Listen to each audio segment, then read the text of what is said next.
Hello students, मैं सीमा आज आपके लिए सीयूईटी की का न्यू अपडेट लेके आई हूँ, जिसमें मैं आपको सीयूईटी के बारे में फुल इंफॉर्मेशन दूंगी।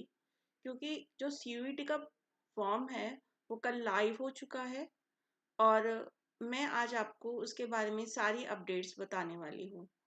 मैं आपको सीयूईटी के 2025 की न्यू अपडेट्स के बारे में बताना चाहती हूँ। फर्स्ट ऑफ ऑल, सीयूईटी है क्या? सीयूईटी एक कॉमन एंट्रेंस टेस्ट है, कॉमन यूनिवर्सिटी एंट्रेंस टेस्ट, जो कि 12th के बाद सभी बच्चों के लिए मैंडेटरी हो गया है। सभी यूनिवर्सिटीज में एडमिशन लेने के लिए, स्पेसिफिक सेंट्रल यूनिवर्सिटीज के लिए। ओके, तो मैंने ये पीडीएफ सीयूईटी की वेबसाइट से डाउनलोड किया है आपको पूरी इंफॉर्मेशन देने के लिए। ठीक है, तो आपको इसमें मैं बताना चाहती हूँ, सबसे पहले सीयूईटी का पैटर्न क्या है। सीयूईटी का जो पैटर्न है वो आपको है कि आपको मैं बताना चाहती हूँ। हाँ, तो सबसे पहले मैं आपको बताना चाहती हूँ कि जो सीयूईटी का मोड रहेगा वो ऑनलाइन टेस्ट रहेगा। अब पिछली बार क्या हुआ था, ऑनलाइन ऑफलाइन दोनों तरह से एग्जाम लिए गए थे, पर कुछ प्रॉब्लम्स की वजह से इस बार सारा का सारा पेपर आपका कंप्यूटर बेस्ड हो गया है। ठीक है, अब इसमें जो आपका लैंग्वेजेस रहेंगी, लैंग्वेजेस इन्होंने घटाकर जो है, और डोमेन सब्जेक्ट्स भी आपके घटा दिए गए हैं। तो इस बार जो आपका लैंग्वेजेस रहेंगी वो 13 रहेंगी, और आपके डोमेन सब्जेक्ट जो रहेंगे वो 23 रहेंगे, और साथ में आपका जनरल टेस्ट है। वो आप अपनी स्ट्रीम के अकॉर्डिंग, जो भी यूनिवर्सिटी की रिक्वायरमेंट होगी उसके अकॉर्डिंग अपना कॉम्बिनेशन बना के आपको देना पड़ेगा। लास्ट टाइम इन्होंने क्या किया था कि जो आपके टोटल सब्जेक्ट हैं वो 6 थे, मैक्सिमम आप 6 सेलेक्ट कर सकते थे, बट इस बार घटा के इन्होंने 5 कर दिया है। ठीक है, अब इसमें एक चीज और अपडेट हुई है कि पिछली बार क्या था कि आपको 50 में से 45 क्वेश्चंस करने होते थे। ठीक है, इस बार आपके लिए मैंडेटरी हो गया है कि आपको टोटल के टोटल क्वेश्चंस करने होंगे, 50 में से 50, और आपको 16 मिनट्स मिलेंगे, 1 आवर्स मिलेंगे आपको पेपर अटेम्प्ट करने के लिए। दूसरा एक इसमें यह है कि जो चीजें पहले से इंक्लूडेड हैं कि अगर आप कोई एग्जाम मतलब क्वेश्चन अटेम्प्ट नहीं करते हो तो क्या है, उसकी कोई नेगेटिव मार्किंग नहीं है, बट अगर कोई क्वेश्चन गलत हो गया आपका तो आपका इसमें आपको -1 मिलेगा। ठीक है, ड्यूरेशन जो रहेगा इसका 60 मिनट्स रहेगा। ठीक है, एलिजिबिलिटी क्या है, आपका 12th पास होना चाहिए।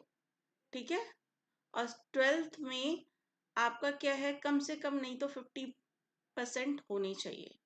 ठीक है, किसी भी कहीं से भी आपने 12th किया हो, बट आपके 50% इसमें होने चाहिए। इसमें आपको रिजर्वेशन कैटेगरी भी दी हुई है, वो आप ठीक से पढ़ लीजिएगा।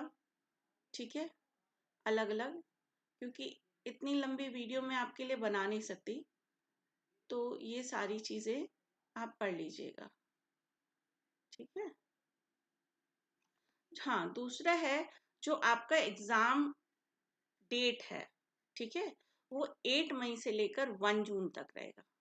ठीक है, और ये कंप्यूटर बेस्ड रहेगा। जो भी आपका स्लॉट है, क्योंकि आपका जो एग्जाम होगा वो 3 स्लॉट्स में होंगे।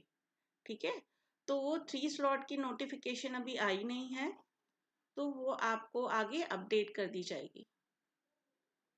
ठीक है, इसमें बहुत सारे आपके रूल रेगुलेशंस हैं जो आपको फॉलो करने हैं, तो वो आप ये सारे इंस्ट्रक्शंस पढ़ लीजिएगा।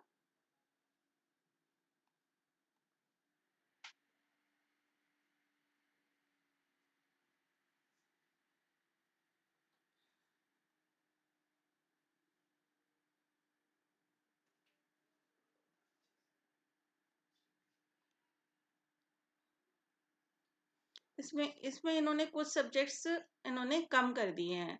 जो अधिकतर सब्जेक्ट्स आपके पास है उसी में से आपको सेलेक्ट करने होंगे। ठीक है, अब आपको मैं बताना चाहती हूँ कि इसमें जो नंबर ऑफ यूनिवर्सिटीज हैं वो आपके पास 46 यूनिवर्सिटीज हैं।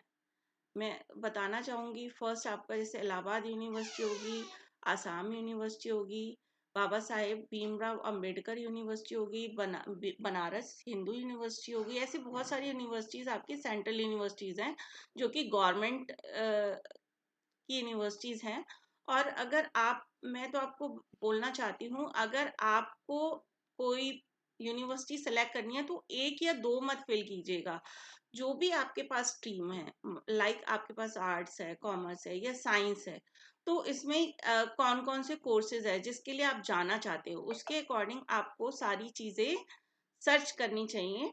और उसके अकॉर्डिंग एक या दो यूनिवर्सिटीज ना सिलेक्ट करके मैक्सिमम यूनिवर्सिटीज आपको सिलेक्ट करनी चाहिए, जिससे आपके पास बैकअप ऑप्शन बना रहे कि आपको एक यूनिवर्सिटी या दूसरी यूनिवर्सिटी में नहीं मिल रहा है तो किसी और अनदर यूनिवर्सिटी में आप ले सकते हैं। जैसे बीटेक कोर्स करना चाहते हैं, क्योंकि इस टाइम बीटेक सीयूईटी के थ्रू भी हो रहा है, ठीक है, इसमें आपके पास बहुत सारी यूनिवर्सिटीज हैं जिसमें बीटेक कोर्सेज करवाए जा रहे हैं, ठीक है। तो वो आप एक बार सर्च करना कि कौन कौन सी यूनिवर्सिटीज में, कौन कौन से कॉलेजेस में क्या क्या चीजें प्रोवाइड की जा रही हैं बीटेक कोर्सेज के लिए, ठीक है। वो तो सारी चीजें सर्च करना, आप सर्च करके ही फिल करना, ठीक है। ये सारी आपकी लैंग्वेजेस हैं, देख लीजिए, ये सारी लैंग्वेजेस हैं आपकी, ठीक है। तो ये सारी लैंग्वेजेस आप भर सकते हो। देखो इसमें इतनी लैंग्वेजेस हैं आपकी, ये डोमेन सब्जेक्ट से होंगे। अब डोमेन सब्जेक्ट की बात करें तो बच्चे 5 सब्जेक्ट में अगर आर्ट साइड से हैं, ठीक है, तो एक तो इंग्लिश भरेंगे, फिर 3 डोमेन सब्जेक्ट्स फिल करेंगे, ठीक है, और उसके बाद जीटी हो गया। जैसे कि पॉलिटिकल साइंस है तो पॉलिटिकल साइंस सेलेक्ट करेंगे, इको है तो इको सेलेक्ट करेंगे, हिस्ट्री है तो हिस्ट्री सेलेक्ट करेंगे। तो आपको क्या करना है, सिर्फ 3 ही सब्जेक्ट सेलेक्ट करने हैं, 4 सब्जेक्ट वो इंक्लूड नहीं करेंगे, तो वो मैंडेटरी नहीं माना जाएगा। तो मैक्सिमम आपके पास 3 सब्जेक्ट्स होने चाहिए, 1 लैंग्वेज होनी चाहिए और जीटी, ये सारी चीजें आपकी इंक्लूडेड होनी चाहिए 5 सब्जेक्ट्स में। अभी आपके डिपेंड करता है कि आपकी कौन से कॉलेज में किस सब्जेक्ट की डिमांड है। तो मैं तो आपको कहूंगी आप 3 सब्जेक्ट्स तो फिल करिए। ये नहीं कि अगर किसी यूनिवर्सिटी में सिर्फ आपको पॉलिटिकल साइंस मांगा है और इंग्लिश या जीटी मांगा है तो सिर्फ आप पॉलिटिकल साइंस भरें, आप तीनों सब्जेक्ट्स फिल करिए, ठीक है, जिससे आपके पास ना सारे ऑप्शंस बने रहें। बहुत सारी यूनिवर्सिटीज की अलग अलग डिमांड होती है, तो उसके अकॉर्डिंग आप इसको फिल कर सकते हैं।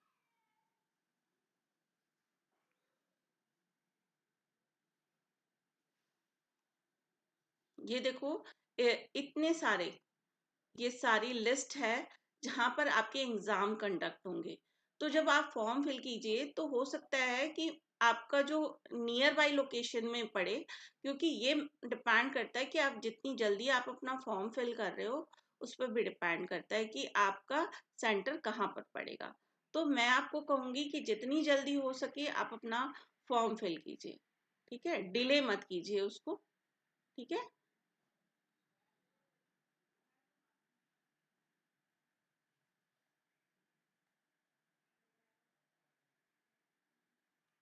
इसमें बहुत सारी गाइडलाइंस दी हुई हैं आपके लिए, ठीक है। वो सारी चीजें आपको फॉलो करके जानी है।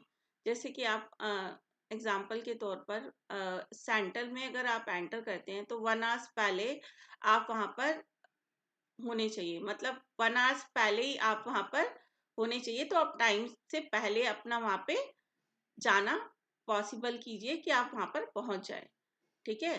कैंडिडेट्स को कोई भी लॉन्ग शर्ट नहीं डाल के जानी है, ठीक है। तो ये सारी चीज इसमें मेंशन की हुई है, आप पढ़ सकते हैं इसमें, ठीक है।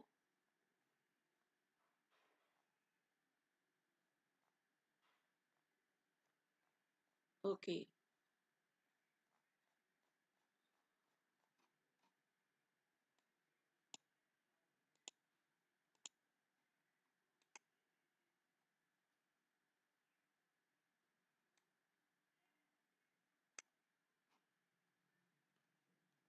ये आपका फॉर्म है।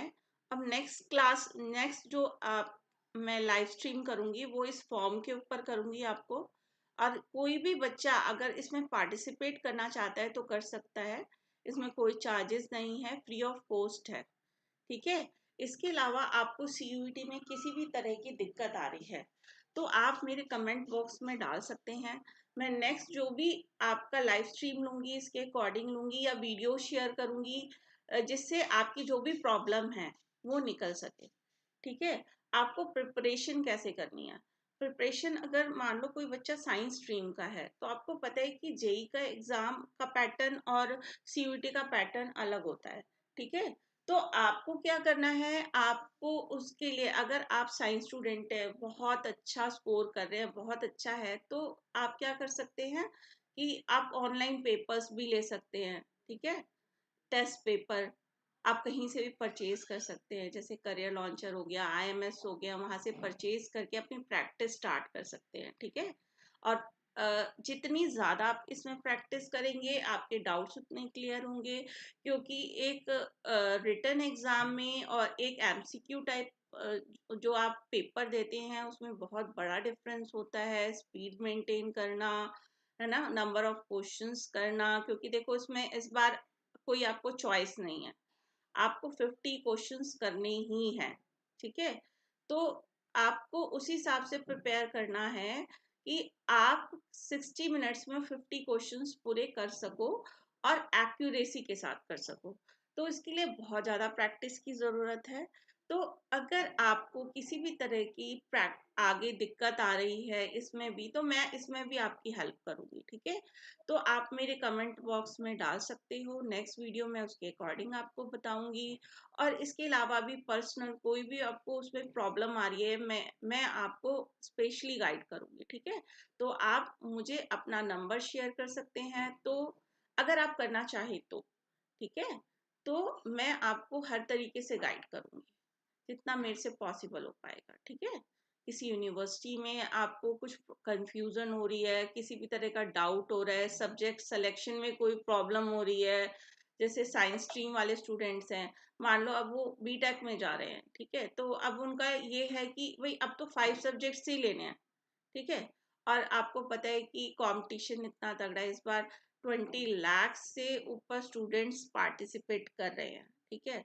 तो ये छोटा मोटा वो नहीं है, ये काफी बड़ा है, मतलब जेई के साथ चलने वाला ये जितना जेई का स्टेम कंपटीशन में बहुत ज्यादा कंपटीशन है, उतना ही सीयूईटी में भी आप बहुत ज्यादा कंपटीशन है। ठीक है। तो बहुत सारे बच्चे तो बेसिकली दिल्ली यूनिवर्सिटी टारगेट करते हैं। ठीक है। तो दिल्ली यूनिवर्सिटी में भी आपको पता है बीटेक कोर्सेज के लिए ज्यादा सीट्स नहीं है। ठीक है। तो आपको प्रिपरेशन उसके अकॉर्डिंग, अगर आपको ड्रीम कॉलेज लेना है तो उसके अकॉर्डिंग आपको प्रिपरेशन करनी पड़ेगी। प्रिपरेशन मतलब प्रैक्टिस, क्योंकि जिनकी तैयारी है वो तो आप बोर्ड एग्जाम में कर चुके हो। ठीक है। पर एक प्रैक्टिस जो है वो एक अलग चीज है, जितनी ज्यादा प्रैक्टिस करोगे, जितने ज्यादा डाउट्स निकालोगे, आप क्या है उतना ज्यादा स्कोर कर पाओगे सीयूईटी में। ठीक है। तो अब नेक्स्ट स्ट्रीम में नेक्स्ट जो स्ट्रीमिंग होगी या फिर वीडियो बनाऊंगी, वो मैं बनाऊंगी फॉर्म्स कैसे फिल करना है। तो अगर कोई बच्चा पार्टिसिपेट करना चाहता है तो कर सकता है। ठीक है। ओके। बाय स्टूडेंट्स, मिलते हैं नेक्स्ट वीडियो में।